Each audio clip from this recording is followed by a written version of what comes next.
Era la madrugada del 26 de abril de 1986. Una noche como cualquier otra en el norte de Ucrania. Las luces seguían encendidas. Los turnos de trabajo se cumplían. Las familias dormían tranquilas. Nada parecía diferente. Pero en cuestión de segundos, esa noche normal se transformaría en una herida abierta que casi 40 años después sigue sangrando en la memoria del mundo. Porque mientras la ciudad dormía, en el corazón de la central nuclear de Chernóbil, el ser humano estaba a punto de cometer el error más caro de su historia tecnológica. La central nuclear de Chernóbil no era una instalación cualquiera. Era el orgullo de la Unión Soviética. 4 reactores nucleares funcionando sin descanso. Energía para millones de personas. A solo 3 kilómetros se encontraba Pripyat, una ciudad joven, moderna, llena de familias, escuelas, parques, cines y vida. Una ciudad construida para los trabajadores de la central. Sus calles estaban limpias. Sus edificios eran nuevos. Sus habitantes eran jóvenes. Era una ciudad con futuro. O al menos eso creían. Porque nadie sabía que Pripyat tenía fecha de caducidad. Y faltaban apenas unas horas para que dejara de existir para siempre. Esa noche no había guerra. No había terremotos, no había ataques, solo una prueba de seguridad mal diseñada.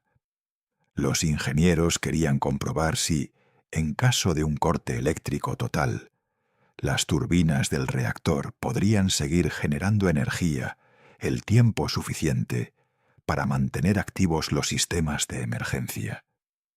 El experimento llevaba años posponiéndose. Los superiores exigían resultados, y aquella noche decidieron hacerlo a cualquier precio. Pero el reactor ya estaba inestable desde horas antes. Habían reducido la potencia demasiado. El sistema se volvió impredecible. Las barras de control no respondían como debían. Para continuar con la prueba, los operarios comenzaron a desactivar sistemas automáticos de seguridad uno tras otro. Alarmas apagadas, protecciones anuladas, protocolos ignorados. Todo estaba mal, pero nadie se atrevía a detener la prueba, porque en la Unión Soviética fallar no era una opción. A la 1:23 de la madrugada, alguien pulsó el botón que debía apagar el reactor. Y en lugar de detenerlo, lo selló todo. La potencia se descontroló de forma brutal. En menos de 4 segundos, el reactor pasó de una situación crítica a una reacción imposible de contener. Primero ocurrió una explosión de vapor. Después, una segunda explosión aún más violenta arrancó el techo del reactor y lanzó al aire toneladas de grafito, ardiendo, uranio y partículas radiactivas. El reactor número 4 había explotado. Un resplandor azul iluminó el cielo nocturno. Una luz tan hermosa como mortal. Fragmentos del núcleo ardiente cayeron alrededor del edificio. El grafito encendido rodaba por los tejados. La radiación se liberaba sin ningún tipo de control. Los primeros en llegar fueron los bomberos de Pripyat. Creían que se trataba de un simple incendio eléctrico. No llevaban trajes especiales. No tenían protección contra la radiación. No sabían que estaban entrando en una zona donde cada respiración destruía su cuerpo por dentro. Subieron a los tejados. Apagaron llamas que no podían ver del todo. Tocaron fragmentos del reactor con las manos desnudas. En minutos comenzaron los síntomas. Sabor metálico en la boca, náuseas, vómitos, mareos, ardor extremo en la piel. Ellos pensaban que estaban salvando la central. En realidad, acababan de firmar su sentencia de muerte. Mientras tanto, en Pripyat, la vida seguía con normalidad. Los niños iban a la escuela. Los padres acudían al trabajo. Los autobuses circulaban. Desde los balcones, muchos observaban aquel resplandor azulado en el cielo. Algunos incluso salieron a verlo más de cerca. Lo describían como algo extraño, pero bonito. No sabían que estaban respirando veneno. El enemigo no tenía color, no tenía forma, no hacía ruido, pero ya estaba dentro de todos ellos. Durante horas, las autoridades minimizaron el desastre. Decían que el reactor estaba intacto. Decían que no había peligro. Decían que todo estaba bajo control. Los médicos no entendían por qué los bomberos empeoraban de forma tan rápida.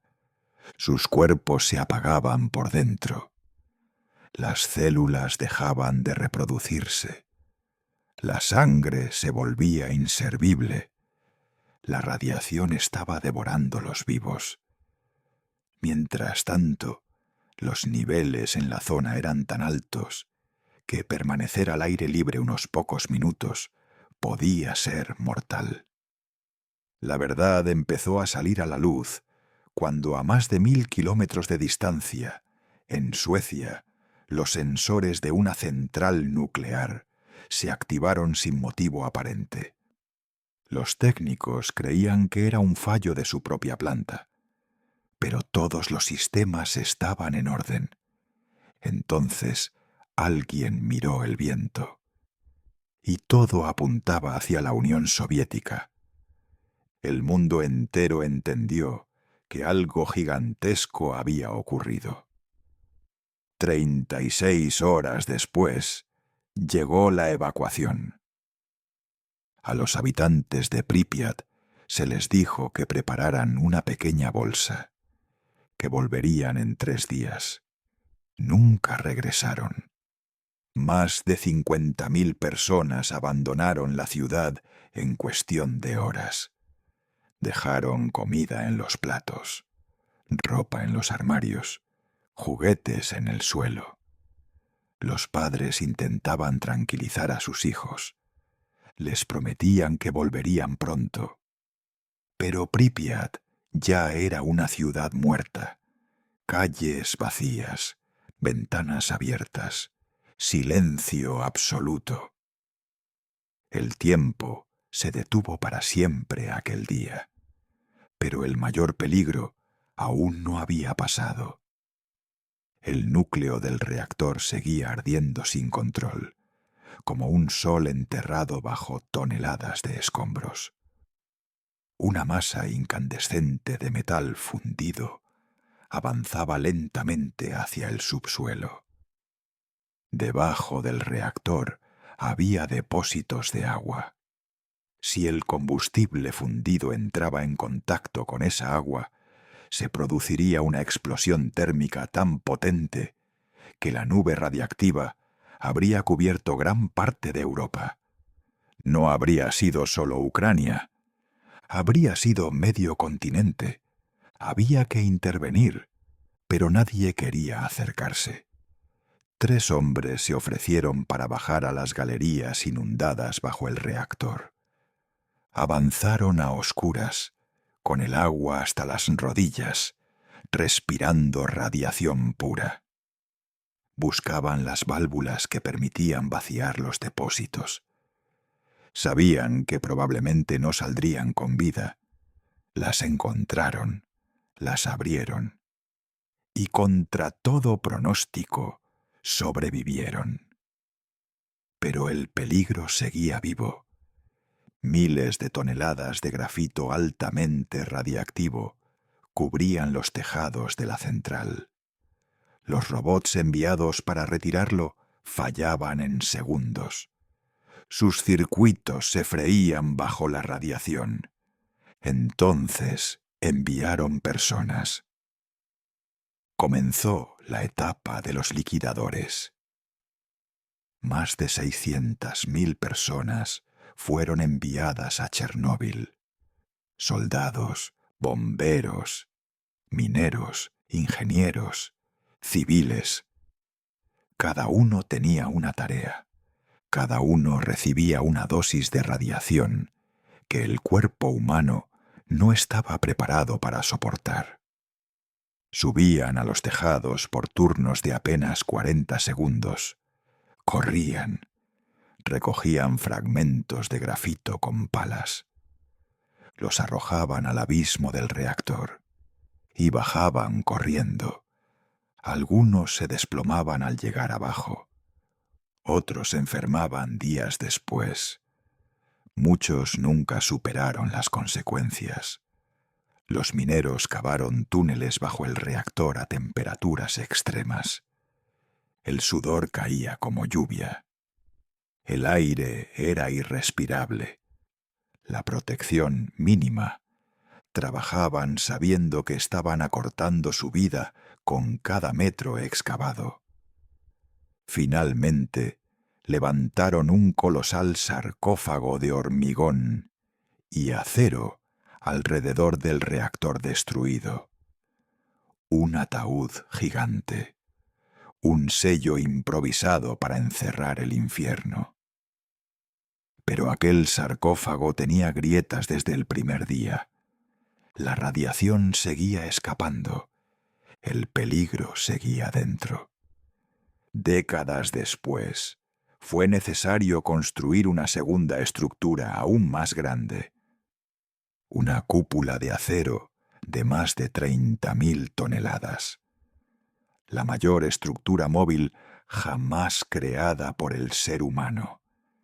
No para arreglar Chernóbil, sino para contenerlo. Porque la radiación de Chernóbil no se mide en años, se mide en miles de años. Las consecuencias humanas fueron devastadoras. Miles de casos de cáncer de tiroides, enfermedades degenerativas, malformaciones, muertes lentas, personas que parecían sanas durante años y un día empezaban a descomponerse desde dentro. Zonas enteras quedaron cerradas al mundo. Un perímetro de exclusión de más de 30 kilómetros. Pueblos borrados del mapa. Carreteras devoradas por la vegetación. La naturaleza regresó donde el ser humano desapareció. Lobos, alces, caballos salvajes. Bosques creciendo sobre tierra envenenada. Chernóbil dejó de ser simplemente una central nuclear y se convirtió en un símbolo. El símbolo del error humano, de la arrogancia tecnológica, del silencio impuesto, de las consecuencias que nadie quiso asumir a tiempo. No fue solo una explosión, fue el derrumbe de una forma de entender el poder. Hoy, miles de personas visitan la zona. Caminan por aulas vacías, por hospitales abandonados, por parques de atracciones que nunca se inauguraron. Todo detenido en el tiempo.